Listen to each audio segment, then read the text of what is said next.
नमस्कार साथियों, एक बार फिर आप सभी का स्वागत है एजुटेनमेंट शो पर, जहां हम लेकर आए हैं शिक्षा जगत के प्रमुख समाचार। आज तारीख है 2 अक्टूबर 2020, दिन है शुक्रवार।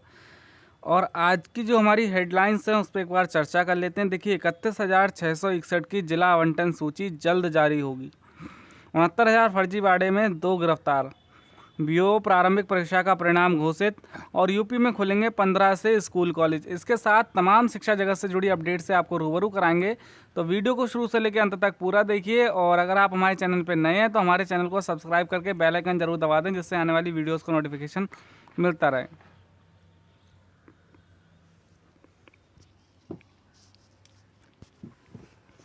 देखिए, सबसे पहले आज 2 अक्टूबर के दिन गांधी और शास्त्री जयंती के मौके पर आप सभी को हार्दिक शुभकामनाएं। और एक राष्ट्र की संस्कृति उसमें रहने वाले लोगों के दिलों में और आत्मा में रहती है, महात्मा गांधी का कथन है। तो जितने भी हमारे सब्सक्राइबर हैं, हमारे मित्र दोस्त, सभी की तरफ से गांधी जयंती की तरफ से सभी को शुभकामनाएं। और महात्मा गांधी और लाल बहादुर शास्त्री जी को एक विनम्र और श्रद्धांजलि जो है हम अर्पित करते हैं, जिन्होंने देश के लिए अपने प्राणों की आहुति दे दी। और तमाम सारे आंदोलन, मतलब देखिए, अंग्रेज़ों की दास्ता से भारत को मुक्त कराने में सबसे बड़ा हाथ अगर हम कहें तो महात्मा गांधी और लाल बहादुर शास्त्री जी दोनों लोगों ने अभूतपूर्व योगदान दिया। तो निश्चित रूप से जो है भारत तभी स्वतंत्र हो पाया। और इसके लिए हम सब जो हैं विनम्र श्रद्धांजलि देते हैं। तो आगे बढ़ते हैं। देखिए, आज दोस्तों कल एक एनसीबीसी में महत्वपूर्ण सुनवाई लगी हुई थी। 69,000 शिक्षक भर्ती से संबंधित कई सुनवाइयां थी, जिसमें पूरे दिन आयोग की गहमागामी में साथियों के साथ टीम सहारनपुर पूरे दिन एनसीबीसी पर रही। सबसे पहले सुनवाई 69,000 एमआरसी की थी। अभ्यर्थियों में से 5 अक्टूबर तक एससीईआरटी को जाने को कहा। अगर फिर भी अभ्यर्थी संतुष्ट नहीं होते तो पुनः एनसीबीसी आए। आयोग ने सरकार के पाले में बॉल डाली। देखिए दोस्तों, क्या हुआ, जो 69,000 में एमआरसी प्रकरण जो चल रहा है एनसीबीसी में, उन्होंने जो है अधिकारी आए थे, उन्होंने 5 अभ्यर्थियों को कहा है कि 5 अक्टूबर तक आप एससीईआरटी आएँ, आपको सारे साक्ष्य, सारी चीज़ें दिखाई जाएंगी। और फिर भी अगर आप संतुष्ट नहीं होते हैं तो पुनः आप एनसीबीसी आकर अपील कर सकते हैं। उसके बाद दूसरा मुद्दा था 4% आरक्षण दिव्यांग का। एक भाई ने पर्चा दिया, बताया कि 3% आरक्षण लगाया गया है। बघेल सर का उत्तर था कि 3% इसलिए लगाया गया है क्योंकि भर्ती में कोई भी अभ्यर्थी थैलीसीमिया नहीं है, इसलिए 3% दिया हुआ है। इस पर आयोग उपाध्यक्ष ने स्पष्ट निर्देश दिया कि बचा हुआ 1% भी अन्य दिव्यांग आरक्षण से भरा जाए। तो ये था आपका 4% पीएच। उसके बाद आया 31,661 पर सुनवाई हुई, जिसमें आयुष भाई सहारनपुर ने स्पष्ट तौर पर कहा भर्ती में उच्च गुणांक प्रभावित हो रहा है। बघेल सर का स्पष्ट उत्तर था आरक्षण और उच्च गुणांक के साथ कोई खिलवाड़ नहीं होगा। एक भाई की बात पर यह भी स्पष्ट किया गया कि 40% वाला मुद्दा हवाई है, उसको केवल अभ्यर्थी बुन रहे हैं। अधिकारियों के अनुसार 31,661 आगे बढ़ चुकी है, इसको रोका जाना संभव नहीं है, परंतु उच्च गुणांक और आरक्षण दोनों सुरक्षित रहेंगे, इसका आश्वासन दिया गया। देखिए, निश्चित रूप से जो सचिव बेसिक शिक्षा परिषद थे, उन्होंने ये सारी चीज़ें स्पष्ट करी कि 31,661 भर्ती में किसी भी अभ्यर्थी के साथ अन्याय नहीं होने दिया जाएगा। और जो उच्च गुणांक के अभ्यर्थी हैं या जो आरक्षण की आड़ में कोई ऐसी चीज़ नहीं होगी जिससे अभ्यर्थियों को किसी की शरण में जाना पड़े। तो निश्चित रूप से जो है आयोग अपनी पूरी सावधानी बरत रहा है कि ये भर्ती जो 31,661 भर्ती है वो किसी भी तरीके के दांव पेच में ना फंसे। इसलिए जो है इसमें इतने दिन का विलंब हो रहा है। शासन स्तर पर इसका मंथन जारी है। और जैसे ही कल एनसीबीसी की सुनवाई हुई तो कयास लगाए जा रहे थे कि अब 1-2 दिन में जो है चयन सूची भी देखने को मिल सकती है। तो दोस्तों आगे बढ़ते हैं। देखिए, शिक्षक भर्ती फर्जीवाड़े मामले में 2 गिरफ्तार। देखिए, शिक्षक भर्ती मामले में एसटीएफ ने गुरुवार को 2 आरोपियों को फाफा मऊ से गिरफ्तार कर लिया। उनके पास से 4 मोबाइल, एक सीडी की छायाप्रति एवं एक अदद कार बरामद की गई है। इस मामले में स्कूल प्रबंधक चंद्रमा यादव समेत 4 लोग अभी फरार बताए जा रहे हैं। उनकी गिरफ्तारी के लिए दबिश दी जा रही है। 69,000 शिक्षक भर्ती मामले में इसी साल 5 जून को एक अभ्यर्थी ने सोराव थाने में डॉक्टर केएल पटेल, चंद्रमा यादव समेत 7 लोगों के खिलाफ धोखाधड़ी समेत विभिन्न धाराओं में मुकदमा दर्ज कराया था। पैसे लेकर भर्ती कराने का आरोप लगाया था। केएल पटेल को पूर्व में गिरफ्तार किया गया था, बाकी 6 फरार थे। तो निश्चित रूप से बड़ी कामयाबी हाथ लगी है एसटीएफ के।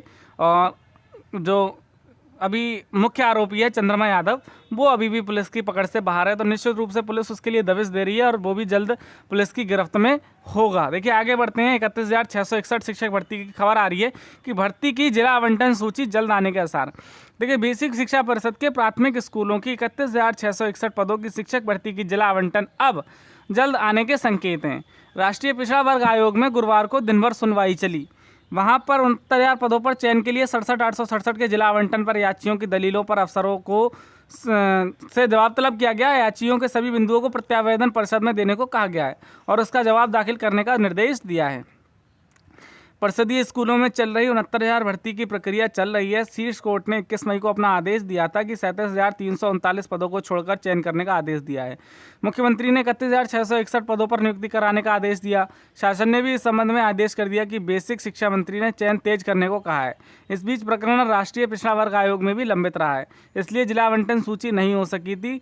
गुरुवार को आयोग में सुनवाई हो गई है। परिषद के अफसरों के लौटने पर जिला आवंटन सूची जारी हो सकती है। इसके साथ काउंसलिंग का कार्यक्रम भी निर्गत किया जा सकता है। हालांकि परिषद के अफसर इस संबंध में कुछ भी बोलने से इनकार कर रहे हैं। देखिए तमाम सारी चीज़ें हमने आपको पहले भी बताया था कि सारी चीज़ें जो हैं गोपनीय रखी गई हैं, जिससे किसी भी तरीके का विवाद प्रकट ना हो। ऐसे में जब कल एनसीबीसी की सुनवाई हो गई है, अब जो है विभाग तैयारी कर रहा है कि जल्द से जल्द जो इसका कार्यक्रम है, शेड्यूल है, वो जारी किया जाए। उसके बाद जिला आवंटन सूची जो है वो जारी करके जल्द से जल्द अभ्यर्थियों की काउंसलिंग प्रक्रिया और तमाम सारी जो औपचारिकताएँ हैं उनको पूरा कर लिया जाए। देखिए इसमें जो है जिला आवंटन सूची किस तरीके से बनेगी, इस चीज़ पर अभी संशय है और अधिकारी भी कुछ बताने से गुरेज कर रहे हैं। तो ऐसे में निश्चित रूप से ये देखना बड़ा ही खास होगा कि किस आधार पर जो है चयन सूची का निर्माण किया जा सकता है। देखिए अब ये भर्ती जो है 2 तबकों में बढ़ चुकी है, तो निश्चित रूप से एक वर्ग इसका विरोध करेगा। तो ऐसे में सरकार के लिए मुश्किल ज़रूर होने वाली है, क्योंकि अभ्यर्थी उसको तैयार बैठे हैं कोर्ट में चैलेंज करने के लिए। तो सरकार को किसी भी तरीके की कोताही नहीं बरतनी होगी कि इस भर्ती के विज्ञापन या जो चयन सूची वगैरह सारी चीज़ें हैं उसमें किसी भी प्रकार का कोई ऐसा पक्ष ना रहे जिसको अभ्यर्थी कोर्ट में चैलेंज कर सकें। तो निश्चित रूप से बड़ी चुनौती है 31,661 भर्ती कराना।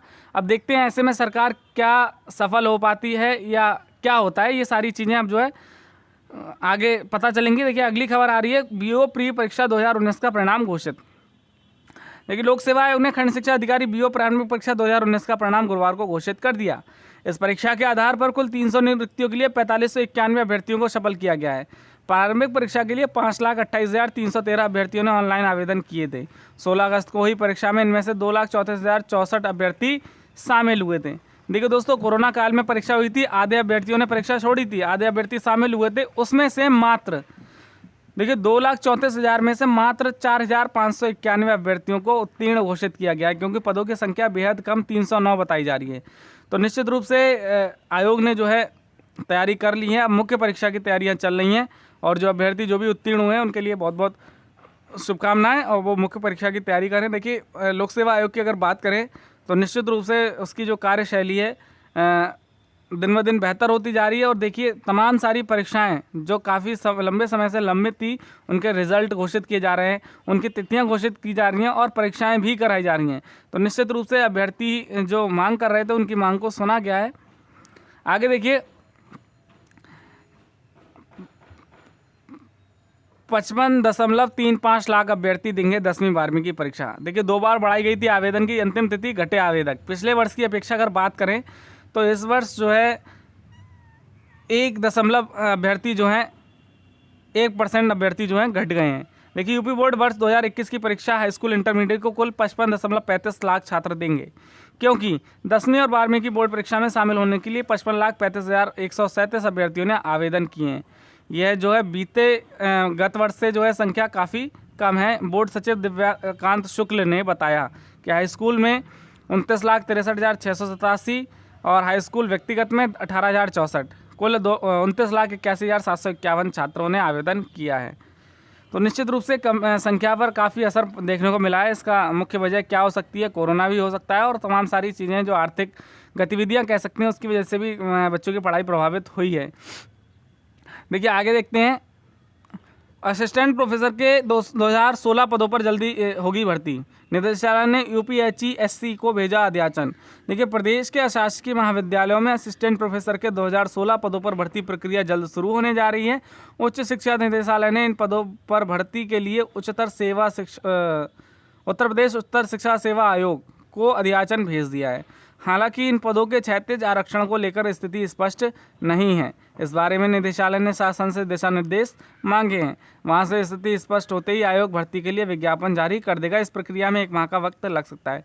देखिए, निश्चित रूप से आयोग ने 2016 पदों पर भर्ती की तैयारी कर ली है और भर्ती प्रक्रिया में जो औपचारिकताएं हैं बस वही शेष रह गई हैं। शासन की तरफ से जैसे ही दिशा निर्देश मिलेंगे उसके बाद भर्ती का विज्ञापन भी जारी हो जाएगा। और इन सारी चीज़ों में जो देखिए इसमें आरक्षण की समस्या आ रही है और सारी चीज़ें शासन से कोई भी फाइल पास कराने में निश्चित रूप से समय लगता है। तो इस पूरी प्रक्रिया में 1 माह का समय लग सकता है।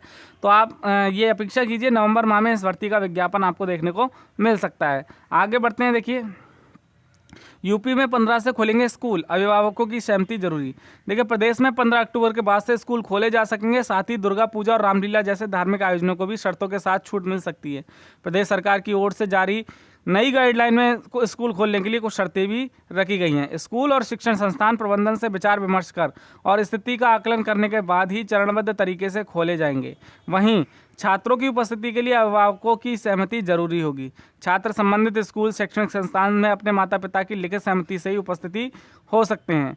शिक्षा विभाग के दिशा निर्देशों का पालन करना अनिवार्य होगा। देखिए, निश्चित रूप से जो काफ़ी 21 सितंबर से स्कूल खोलने की जो प्लानिंग थी कोरोना की वजह से उसको डिले किया गया। अब ये जो है 15 अक्टूबर से बच्चे अपने पेरेंट्स की लिखित अनुमति से विद्यालय में जा सकेंगे। विद्यालय में शिक्षण कार्य नहीं होगा। बच्चे जाकर शिक्षकों से परामर्श ले सकते हैं, उन्हें किसी विषय में समस्या आ रही है वो चीज़।